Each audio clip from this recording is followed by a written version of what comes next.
Oi oi, how do? Front end of the Viva is finished. No, it's not. In reality, I put the bumper brackets on the wrong bumper and sorted them. That was yesterday before I went to work, so I had to take them off and put them back on the other bumper.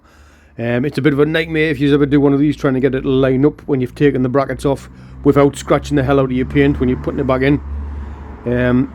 This is, especially if it's taking a little bit of a hit, that's a little bit skewy from one side. But that brake caliper paint, that finish on that grille looks really nice. I need the hardware to bolt that grill bit down. I've got plenty of nuts, bolts and washers, but none that fit that, so I'm gonna get myself another pack of hardware, and I need to paint them inserts black on the inside behind there, which I forgot about. But it didn't look too bad. What? Doesn't look too bad the way it is laid up. I'm painting them black. So anyway, that's the Viva. Start putting back together, but we're not working on the Viva today. We're working on the little Fiesta. I've seen other channels. Do you want us to do a cinematic and spit some Wikipedia facts? The Ford Fiesta Mark III was the third generation of the Ford Fiesta Super Mini, built by Ford Europe, unique in its design, being constructed entirely out of potato skins instead of sheet metal. Originally introduced in 1989, Mark III represented the biggest change to the Fiesta since the original car was introduced in 1976, in addition to the 3-door hatchback and panel van versions that had formed the Fiesta range. A 5-door hatchback was also added. The Fiesta Mark III was replaced by the Fiesta Mark IV in 1995, but remained on sale until early 1997. Mine is one of the sexiest colours, being Wedgwood Blue. Right, before we begin, thank you very much again to subscriber Mr. Dave Roundtree. I'm going to have a go with me file sander, finger sander.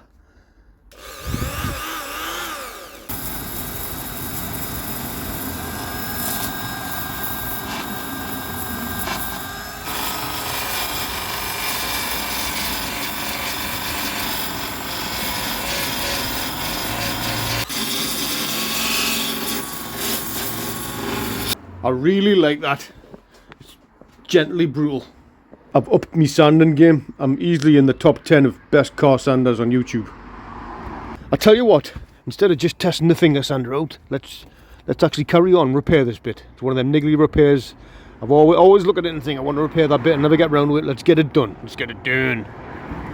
Because I don't like using angle grinders next to fuel tanks or gas, and I know a lot of people said don't worry, use a welder next to the gas meter.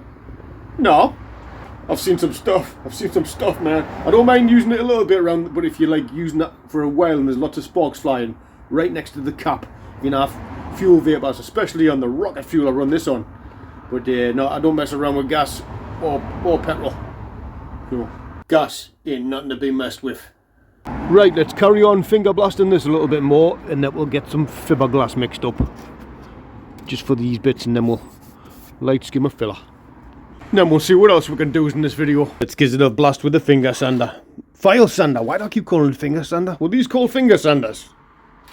Let's give it a file of E.T.'s finger.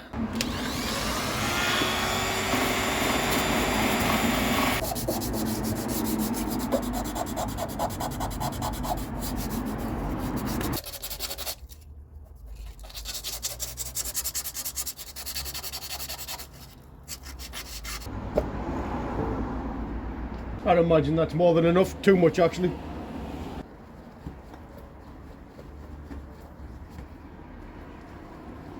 If you mix your fiberglass on Choco Snaps, Tesco's Choco Snaps, it's easier to sand.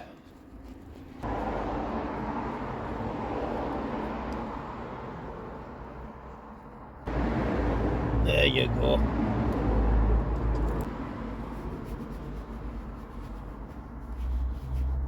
That's called the pokey glass method. You people who aren't very good at fiberglass and have to resort to using sheet metal and welding won't be aware of that, but that's called the pokey glass. Let's sand down this fiberglass.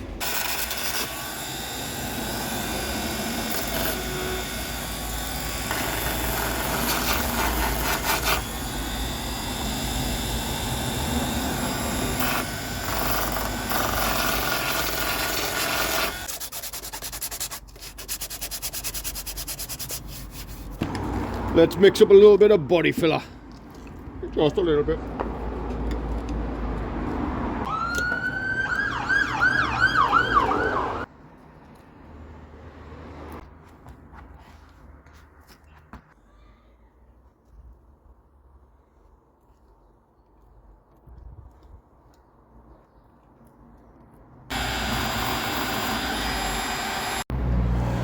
Yes, it's getting dark. No, I'm not crazy. A familiar sight from back in the day. Car all newspapered up, ready to paint, and fiberglass. Except back in the day it was people just trying to keep the cars together, including me. Just trying to keep it together and keep the thing going until they could afford the funds for another one, or someone give you a car. Giving the panel a good clean down with some panel wipe. Make sure there's no imperfections or impurities that can affect the paint job at the end. We do want a nice professional finish, mine. And then I'm going to mask up the fuel cap and try and limit the amount of paint that gets on there. Then we're going to go in with a coat of primer,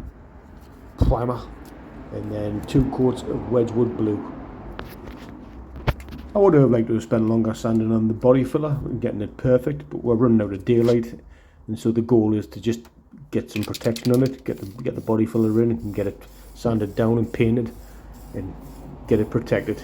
Maybe in the future we'll actually replace this panel and cut it out and weld the one in when we have more time, but for now let's get to the goal of making this look like a lovely little car from 10 foot away.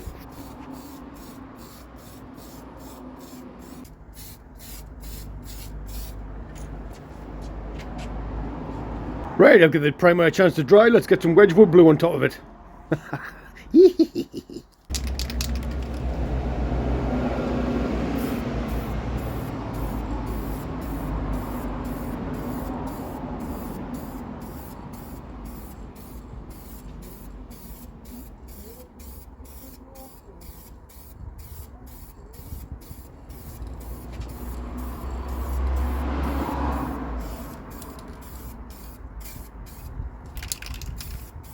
By the way, before I put the fiberglass in the holes on the, I made sure every pick of rust was gone, and I put rust converter on and waited 24 hours. A little time has passed. Time to get the second coat of Wedgwood blue on. Let's get the torch out. The paper was just to minimise overspray, by the way. I wasn't spraying up to it for any hard lines.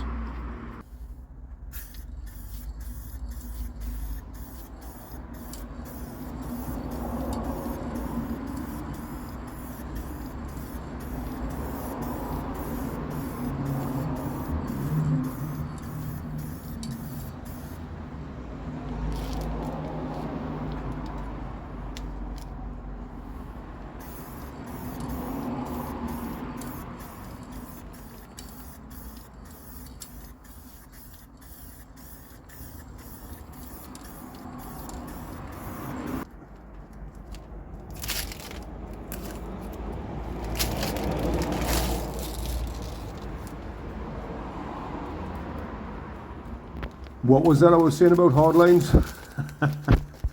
Hard lines are coming your way.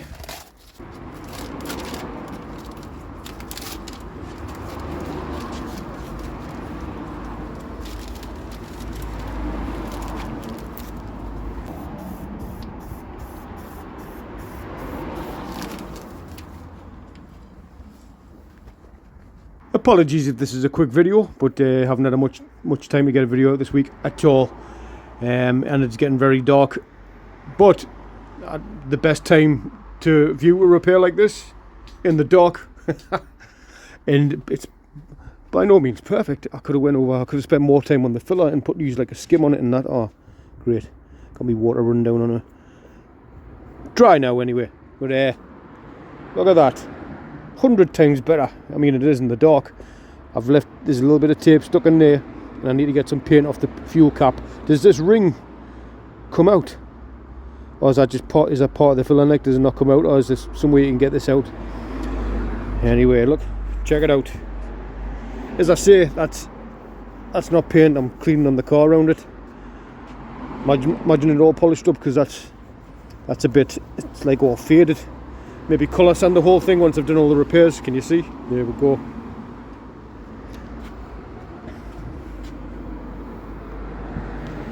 Show you properly next time in the light.